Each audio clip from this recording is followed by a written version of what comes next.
બનાસકાંઠામાં all India ગ્રામીણ ડાક સેવા યુનિયન નેશનલ GDS યુનિયનને પોતાની માંગોને લઈ હડતાળ પર ઉતર્યા છે। ત્યારે પાલનપુર જિલ્લા ડાક વિભાગની પાલનપુરમાં વિવિધ વિસ્તારોમાં રેલી યોજવામાં આવી, જેમાં રેલીમાં અમારી માંગ પૂરી કરો, કર્મચારીઓ શોષણ બંધ કરો સહિતના નારાઓ લગાવવામાં આવ્યા હતા। તેમજ પોતાની માંગણીઓને લઈ જિલ્લા કલેક્ટરને આવેદનપત્ર પણ આપવામાં આવ્યું હતું।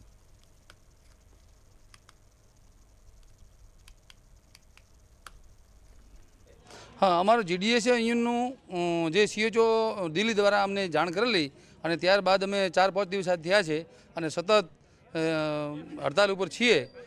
તેમ છતાં અમારી કોઈ વાત સાંભળતું નથી અને અત્યારે આજે અમે પરમિશન લઈને રેલી પણ પાલનપુર શહેરની અંદર કાઢેલી અને જો અમારી માંગો પૂરી કરવામાં નહીં આવે તો આ રીતે અમારું યુનિયન દ્વારા અમારી જે તમામ ગ્રામીણ ડાક સેવકો છે BPM ABPM ને આ રીતે હડતાલ ચાલુ જ રહેશે।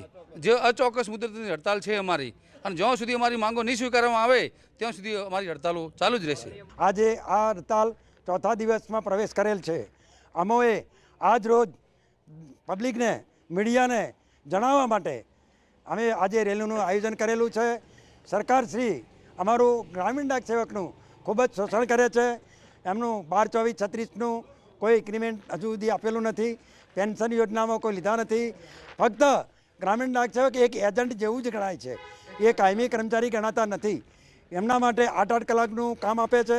એમના માટે દરરોજ જ્યારે બધા ટાર્ગેટ આપે, આજે વીમાનો ટાર્ગેટ કરો, આજે IPP બેંકનો ટાર્ગેટ કરો, એટલે આ લોકો 8 થી 10 કલાકનું કામ કરે છે, છતાં એમને નજીવું 8 કે 10 હજારનું વેતન મળે છે। એના માટે અમે લોકોએ આજરોજ હડતાલ પાડેલી છે।